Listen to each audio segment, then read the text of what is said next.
Most people think poker is about bold bluffs and lucky rivers. But strong poker is usually much quieter than that. It is the habit of making slightly better decisions over and over until the math starts working for you. The first best practice is simple: play fewer hands. Beginners lose money because they get curious and play too many weak cards. Good players wait for hands with real potential, especially from early position, when more players still have a chance to act behind them. Next, respect position. Acting later is powerful because you get more information before you decide. In poker, information is leverage. The same hand can be a fold in early position and a raise on the button. Bet for a reason.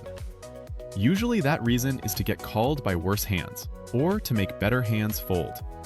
If you cannot say why you are betting, checking is often better. Pay attention to people, not just your own cards. Notice who enters too many pots, who folds under pressure, and who suddenly bets big only when strong. Poker rewards pattern recognition. You do not need advanced math to improve. You just need one habit. Compare the price you pay with the chance you can win. If you are chasing a draw and the bet is too large, disciplined folding saves money. That is skill, not weakness. Bluff less than beginners think, and value bet more than they do. At many tables, players call too often, so the steady money usually comes from betting your strong hands clearly, not from trying to tell a fancy story. Imagine you hold top pair against a player who has been quiet for an hour. When that player suddenly makes a huge river raise, the brave-looking call is often the expensive mistake. Sometimes the winning habit is the calm fold.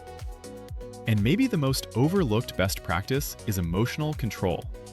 A bad beat can sting, but tilt makes one loss become 5. Stay patient. Protect your bankroll. Poker is not about winning every hand. It is about choosing better spots, using better information, and staying steady long enough for good decisions to pay off. Be patient, be observant, and let discipline do the heavy lifting.